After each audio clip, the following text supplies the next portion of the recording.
Oke, ketemu lagi sama gua. Ini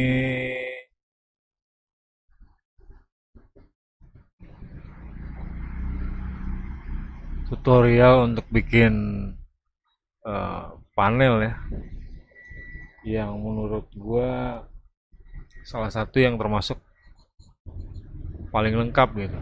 Nah, gue lihat sih sekarang update-nya ada yang terbaru dia bisa jalan di atas Linux ya. Cuma gue belum belum nyoba, belum pernah nyoba install di Linux. Yang pernah gue lewatin baru di install di atas Windows Server sebagai induknya. Nanti kliennya pakai Linux, bisa gue tunjukin dia bisa ngelink ke Linux juga. OS buat kliennya itu adanya di Linux juga bisa. Nah ini cukup lumayan lengkap. Tinggal satu yang gue belum tahu tuh ya, panelnya sih udah lengkap. Yang gue belum tahu itu tinggal kalau lu ngikutin sampai habis. Yang gue belum tahu tinggal satu, yaitu gimana caranya bikin automate VPS dan IP-nya IP public yang langsung lengkap gitu. Artinya lu bukan punya IP public bukan cuma satu tapi banyak gitu. Karena dia nyediain menu itu juga gitu. Nah, karena gua nggak pernah kerja di data center yang atau di corporate yang punya IP public banyak, jadi gua nggak bisa tahu gimana caranya. Batasan gua di sini tinggal gua nggak tahu gimana caranya punya IP public banyak, sehingga gua nggak bisa automate VPS pakai IP public. Sisanya lu bisa lihat dia bisa bikin VPS sendiri, dia bisa bikin hosting sendiri, dia bisa install macam-macam lah. Dia keren lah nih aplikasi.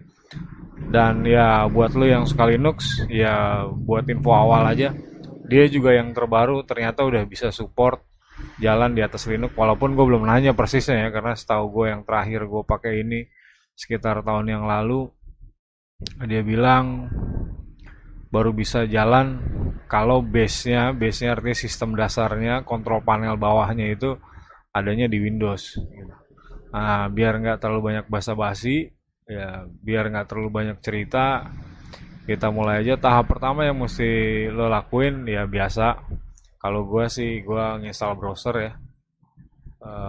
Gue browser bukan bawaannya Windows. Gue pakai ini. Terus yang kedua adalah net installer. Jadi karena gua pakai OS terendah yang sanggup di support sama komputer gua, biar komputer gua nggak terlalu lambat ya. Sekali lagi komputer gue cuma Core i3 2 GB. Gua masih pakai OS Windows 2008. Nah, dia punya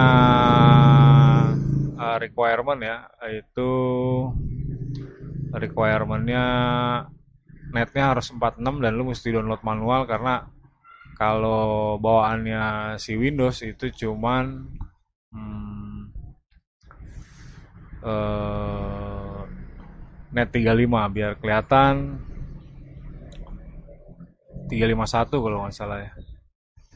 Sebenarnya ada satu lagi tools yang bisa bikin install ini gampang tapi gue belum ketemu. Sementara file yang lama ada di laptop yang satu, yang dulu ya, yang kebetulan eh, rusak ya, gue juga nggak sempet benerin. Terus gue pernah install juga di laptop gue yang satu lagi, cuma nggak kuat. Gue pakai virtual machine buat bikin apps, akhirnya gue pakai yang sekarang.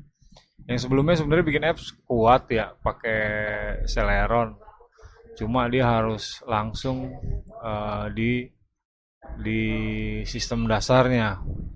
Jadi kalau gue jalanin dia di virtual machine, Celeron nggak bisa support. Nah ini bisa lihat ya, sini ada Net Framework 351 yang bawaannya di panel. Sementara requirementnya itu 46, sehingga gue download manual. Lu bisa cari di internet. Intinya cari framework 46 ke atas. Tadi gue juga coba install 48 ya, 48 ternyata nggak support di Windows 2008. Jadi yang masih support adalah Net Framework versi 4.6. Oke, kita lanjut. Klik install. Ya ini mungkin agak lama. Cuma sebelum gue pause, lo biar lihat dulu.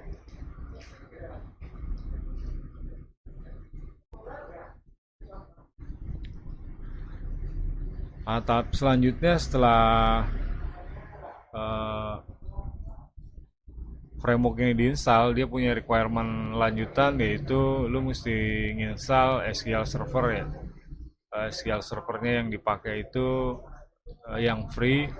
Ini ada dua jenis, yang biasa sama R2. Gue nyoba yang R2. Nanti kita lihat apakah R2 ini bisa support gitu. Kalau ternyata bisa support ya gue lebih pilih R2 daripada yang bawaan awal. Nah setelah ini baru install controllernya. Nah, setelah controllernya baru kita bisa ngutik-ngutik yang lain.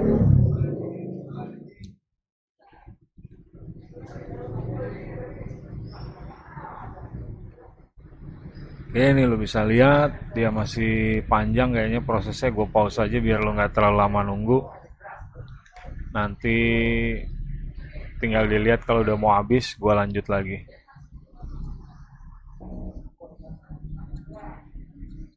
Oke, ini udah dikit lagi mau habis kayaknya ya. Gue lanjut, nanti gue pause lagi. Ntar kita lihat selanjutnya.